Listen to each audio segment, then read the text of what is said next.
Magandang oras mga ka-good news. Ito yung magandang aksyon ngayon ng Senado. Ang ipapa-aresto na si Alice Guo. Ang tunay na pangalan ay Gu Huaping dahil sa hindi pagsisipot niya ng ilang sesyon sa Senado. Narito ang ulat 24 oras. Kay Guo Huaping, alias Alice Guo, aarestuhin namin kayo at dadalo kayo sa susunod na hearing. Ang patuloy niyong pagtanggi ay, gaya din sinabi ni Sen. Sherwin kanina, kabastusan, di lang sa Senado, kundi sa bawat Pilipinong sumusunod sa batas. Siguro isa lang ang advisor nito, tsaka si Kibuloy, kasi nagtatago. At sa palagay ko, pareho ang pinagtaguan nito. Siguro nagkakapi na ngayon eh. Nag-uusap ng dalawang yan, Kibuloy at Alice Guo. Dahil pareho ang advisor nila na huwag lumutang, huwag mapapakita, magtago na. Kaya ito, Hontiveros, ipapa-aristo na si Alice Guo. Yan ang magandang leksyon sa mga chiko na yan, na ginagamit lang ang Pilipinas, pati pa ang mga pangalan ng ating mga kababayan. At nakikipagsapalaran ng patas. Hiniling na ng Senate Committee on Women and Children na ipaaresto si suspended Bamban-Tarlac Mayor Alice Guo at ibang personalidad matapos silang i-cite in contempt dahil sa hindi na naman pagdalo sa pagdinig ng Senado kanina.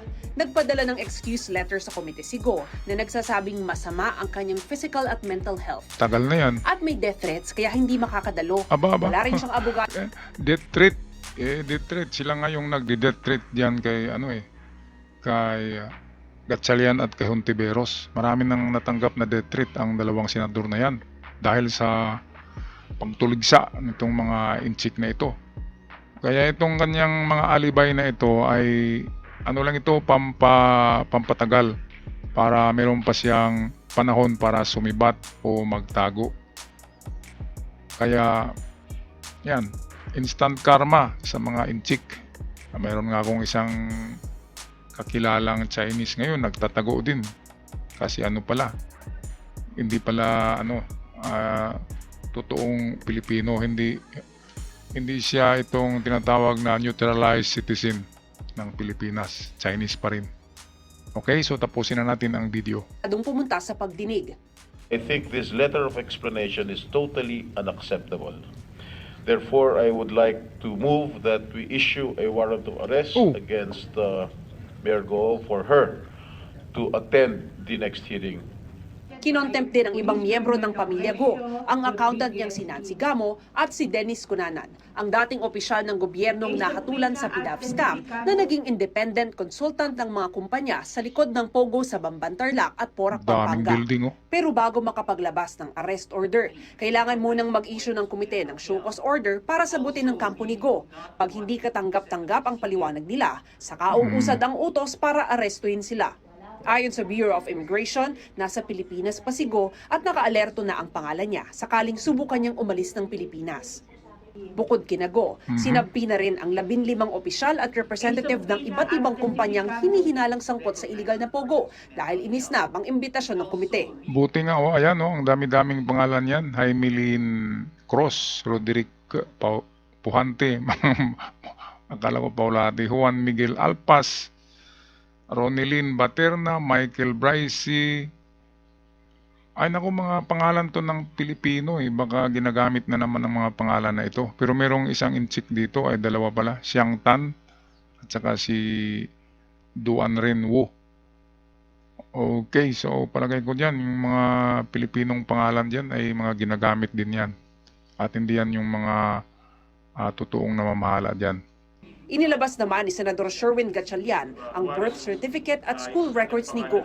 Sa birth certificate na isinumite niya sa paaralan, nakasaad na ang Chinese national na si Wen Yilin ang nanay niya. Si Guo Huaping or si Alice Guo hindi lumaki sa farm. Hindi rin siya homeschooled. Nag-aral ho siya. And I'll show you the proof. Dahil nga lumabas sa hearing yung totoong pangalan niya, nag-aral siya sa parehas kong school, sa Grace Christian High School. For grades 1, 2, and 3. Year 2000 to 2003. So, hindi siya homeschool ni Rubilin. Nag-aral ho talaga ho siya. No? And nung natatandaan ko, sa school ho namin walang farm ho doon. Puro building ho. Iprinisenta rin ng NBI ang fingerprint examination ni Lucky Go at Chinese national na si Go Waping. Yes, sure po tayo ngayon na si Ayan. Alice Guo po at si Guo Waping ay isang tao lamang po. Ayan, so tapos na ang ano na ito. Dahil sa kahit fingerprint ay parehong-pareho. Kaya antabayan na lang natin, baka next week ay aarestuhin na itong si Guo Waping kasama yung kanyang ano, may nakalista doon na 5 kasama yung kanyang mga kapatid na hindi rin sumisipot sa pagpatawag ng Senado. Nadiskubre rin umano ng NBI na ang isa pang kapatid ni Mayor Go na si Sheila Go may kapangalan din.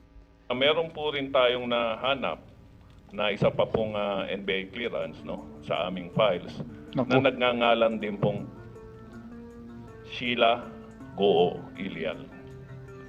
Subalit sa ating pagkukumpara ay lumalabas po na iba rin ang larawan nito kaysa doon po sa Sheila Go na sinasabing kapatid. Ang pangalawang Sheila Leal Go, pareho ng address ng pangalawang Alice Leal Go. Pero nang puntahan ng NBI, walang nakatirang Alice o Sheila Leal Go roon.